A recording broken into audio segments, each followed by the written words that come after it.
औज़ बिल्लाहि मिनश शैतानिर रजीम बिस्मिल्लाहिर रहमानिर रहीम। अस्सलाम वालेकुम। हमारा आज का मौजू है शेरी इस्तिलाहात। शेरी इस्तिलाहात हैं जी काफिया, रदीफ, मतला, मक्ता। तो ये भी मैं आप लोगों को बता दूं कि ये जो शेरी इस्तिलाहात हैं ये गज़ल या कसीदे में पाई जाएंगी, यानी इनका जब भी हवाला दिया जाएगा तो गज़ल या कसीदे में दिया जाएगा। सबसे पहले देखें काफिया। काफिया शेर के आखिर में आने वाले हम आवाज़ अल्फाज को कहते हैं। हम आवाज़ यानी जिनकी आवाज़ जो है वो एक जैसी रहती है। हर शेर में काफिया तब्दील होता है, लेकिन इनकी आवाज़ यानी इनकी सोत वो नहीं बदलती, वो एक जैसी रहती है। काफिया कसीदे या गज़ल के पहले शेर के दोनों मिसरों में मौजूद होता है, जबकि बाकी हर शेर के दूसरे मिसरे में काफिया मौजूद होता है। इसके लिए ये मिसाल देखें। कोई उम्मीद बर नहीं आती, कोई सूरत नज़र नहीं आती, मौत का एक दिन मुअय्यन है, नींद क्यों रात भर नहीं आती, पहले आती थी हाले दिल पे हंसी, अब किसी बात पे नहीं आती। इन अशार में आप देखें तो जो पहला शेर है इसके दोनों मिसरों में काफिया मौजूद है, जबकि बाकी जो दो शेर हैं इनके दूसरे मिसरे में काफिया मौजूद है। जैसे बर, नज़र, भर, पर, ये काफिये हैं और ये तमाम हम आवाज़ अल्फाज हैं। इसके बाद देखिए रदीफ। रदीफ के लुग़वी मानी सवार के पीछे बैठने वाले के हैं। शेर के आखिर में आने वाले लफ्ज़ या अल्फाज के मजमूए को रदीफ कहते हैं। अब ये लफ्ज़ या अल्फाज काफिये के बाद आते हैं, इसलिए इन्हें रदीफ कहा जाता है। हर शेर में रदीफ का लफ्ज़ या अल्फाज बार बार दोहराए जाते हैं और इनमें किसी किस्म की कोई तब्दीली नहीं होती, ये हू बहू उसी तरह दोहराए जाते हैं। इसकी भी मिसाल हम वही लेते हैं।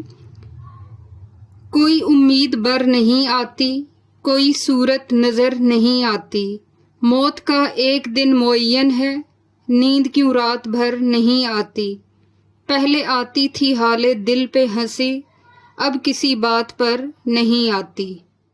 तो इस मिसाल में आप देखें कि पहले शेर के दोनों मिसरों में और दूसरे और तीसरे शेर के दूसरे मिसरे में वही लफ्ज़ बार बार दोहराए गए हैं। तो वो कौन से लफ्ज़ हैं? वो हैं नहीं आती। तो इन अशार में अल्फाज जो हैं नहीं आती ये रदीफ हैं। ये अल्फाज किसी किस्म की तब्दीली के बग़ैर हर शेर में बार बार दोहराए गए हैं, इसलिए ये रदीफ हैं। इसके बाद है मतला। मतला के मानी है निकलने की जगह या निकलना। गज़ल या कसीदे के पहले शेर को मतला कहा जाता है, क्योंकि गज़ल या कसीदा जो है इस शेर से शुरू होता है। मतला की पहचान है कि मतला के दोनों मिसरे हम काफिया और हम रदीफ होते हैं, यानी पहले मिसरे में भी काफिया मौजूद होता है और दूसरे मिसरे में भी। पहले मिसरे में भी रदीफ होता है और दूसरे मिसरे में भी। तो जिस शेर में ये ना हो तो वो अशार मतला नहीं कहलाते, यानी पहले मिसरे में अगर काफिया मौजूद ना हो और दूसरे में मौजूद हो तो वो मतला नहीं कहलाएगा। मतला के लिए ज़रूरी है कि दोनों मिसरों में काफिया और रदीफ मौजूद हों। मतला की मिसाल देखें जी। दिले नादां तुझे हुआ क्या है, आखिर इस दर्द की दवा क्या है। ये शेर मिर्ज़ा गालिब की गज़ल का मतला है। तो अब कैसे पहचानें कि ये मतला है? ठीक है, अब आप इसमें देखें कि जो पहला मिसरा है दिले नादां तुझे हुआ क्या है, دوسرا مصرع ہے آخر اس درد کی دوا کیا ہے. تو آپ دیکھیں کہ اس شعر کے دونوں مصروں میں قافیہ بھی موجود ہے اور ردیف بھی موجود ہے، یعنی دونوں مصرے ہم قافیہ اور ہم ردیف ہیں. ہوا، دوا یہ قافیہ ہیں اور کیا ہے یہ ردیف ہیں. تو اس طرح یہ شعر مطلع کہلاتا ہے. اس کے بعد دیکھیے مقطع.